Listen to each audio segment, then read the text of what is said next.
My mom and my dad, of course, have played a really big role in my life and in everything. My dad is a Chamorro singer, Elyse Bais. He is a Chamorro singer, and he puts out incredible Chamorro music, or in his time, he and my Nina Ruby created so much incredible Chamorro music that keep people dancing and cha-chaing and, partying and fiesta, going to the fiestas with the music and everything.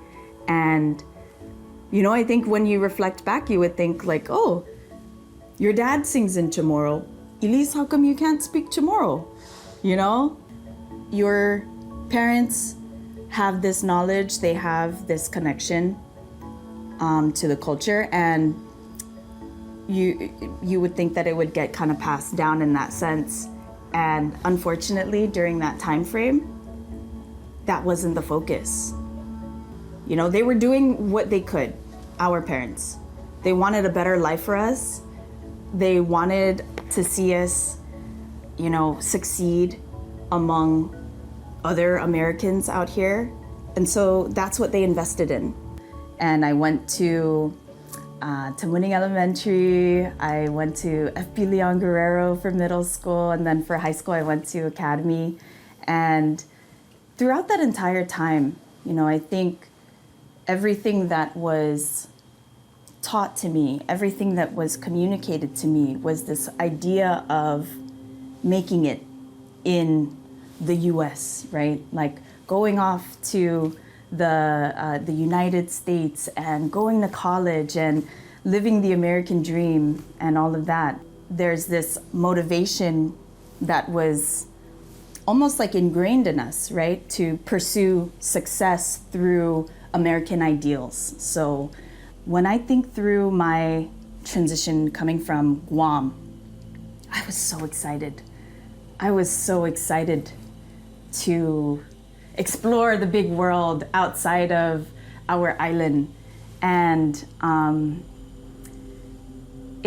I didn't realize how actually Americanized, I was, right? Out here, it's challenging. It's hard to be away from our families. It's hard to be away from our friends. And then one thing that I actually was reflecting on, because I met an incredible Chamorro woman out here. And when we met up in person, she actually shared that she was trying to not meet up with me in person because she was a little worried about me asking her questions of, like, did you grow up in Guam? What high school did you go to in Guam? And she didn't, right? And so she wouldn't be able to answer those questions. And she was a little afraid of the judgment that she could face because she didn't have that in her experience or in her upbringing. And she told me, and it's heavy on my heart when I think about it, is that the reason she kind of had that feeling is because when she was growing up, she had met an auntie who shamed her, because she didn't have specific knowledge about the islands, or, and basically referred to her as like, you're not Chamorro enough. And from then on, she's had a feeling of wanting to avoid that shame, which is so understandable. And it hurts to hear that that's an experience that we're having, that people are having, that's even brought on by our own people.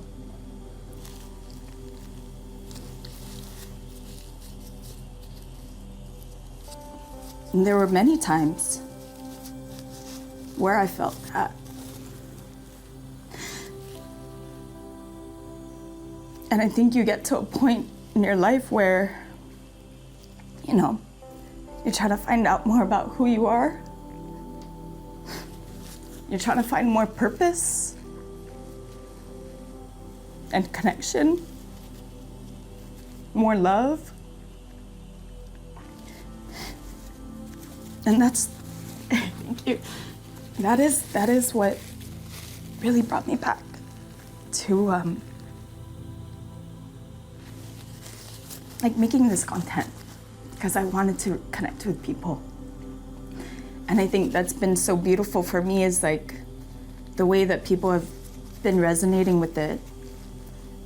It's almost connecting, for me, I feel and I hope that it's connecting our people back home and our people out here in a way where now we can kind of start coming together and having just more conversations about what is Guam like. You know, it's almost like, and the Northern Marianas, like what are our islands like? Let's get them interested. Let's get them inspired to reconnect with their culture. Let's help them to feel proud.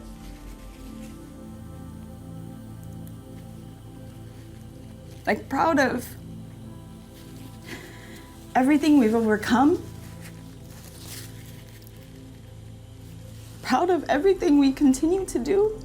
You know, like, I always say this, like, Chamorros are so rare. We're a rare people, man. And in numbers, in the way that we view things, the way that we view life, the way that we view our family connections, and it's beautiful. And I feel like there's so many things out there for us to be proud of, especially our strength. I think if there's one thing that I want our younger generations to know is just that feeling of self-worth, you know? And that there really isn't anything that you need to do. There's no approval that you need to receive. There's no, you know, goal that you have to achieve. There's no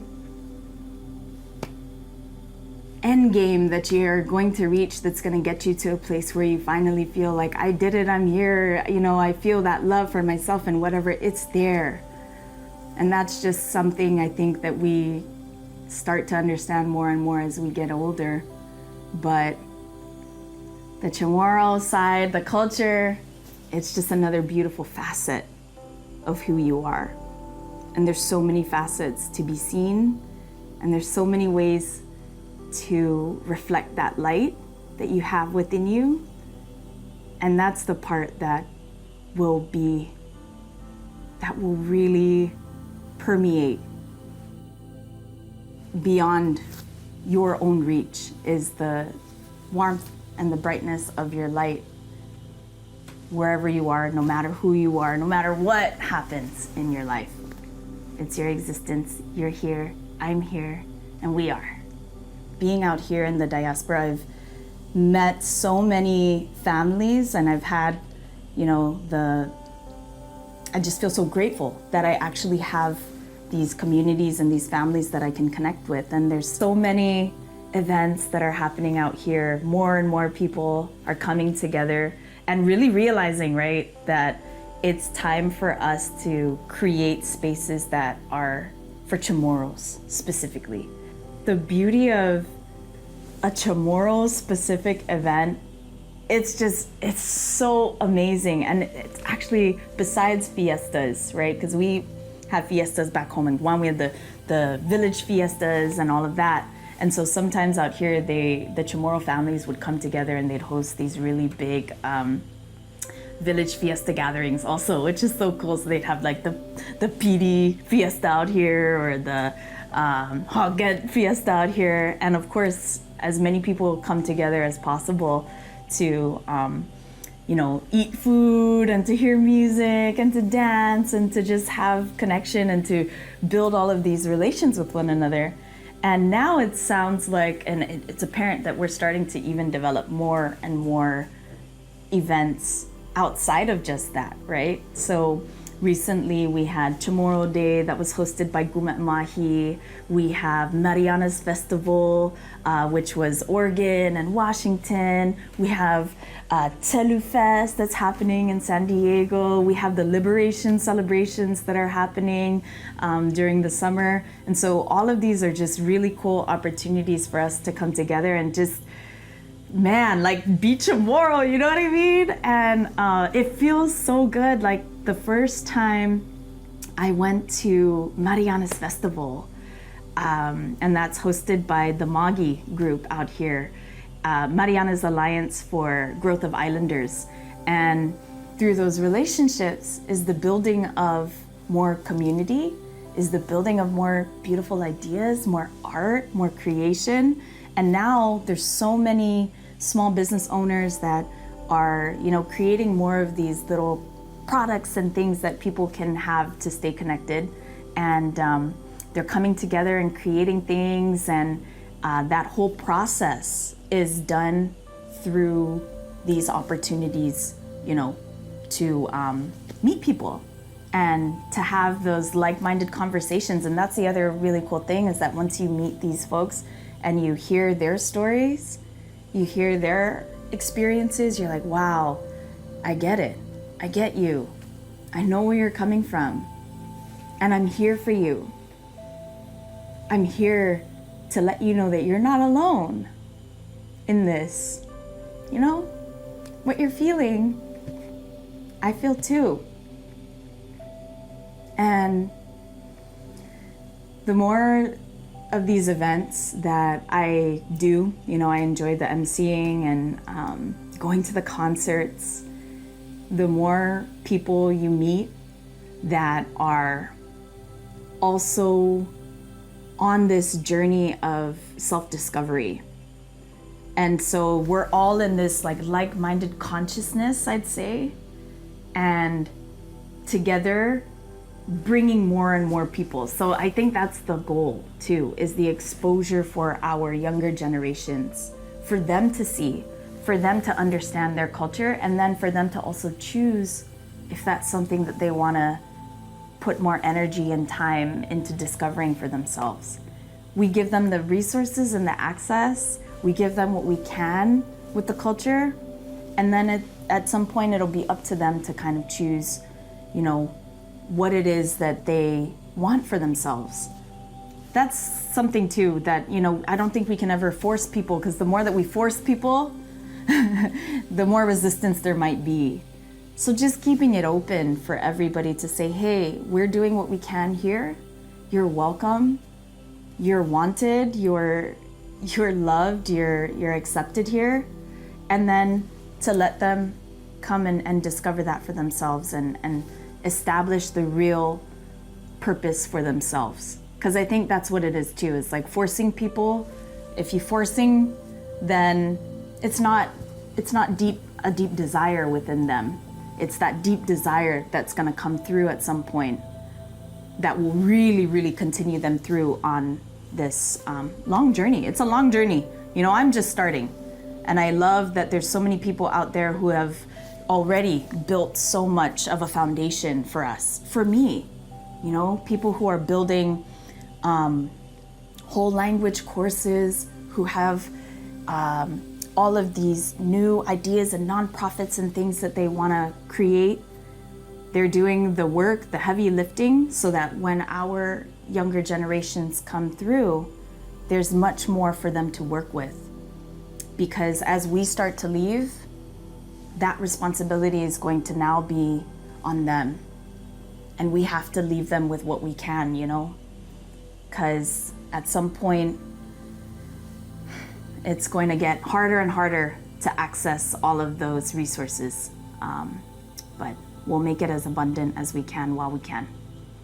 I would love to be back home. I would love to be 15 minutes from the beach again. Do you know how much I took that for granted? Oh my gosh. Whenever I go back home, the first thing that I do is go to the beach. And I try every single day to go to the beach. I'm like, I need to go to the beach. It's so healing.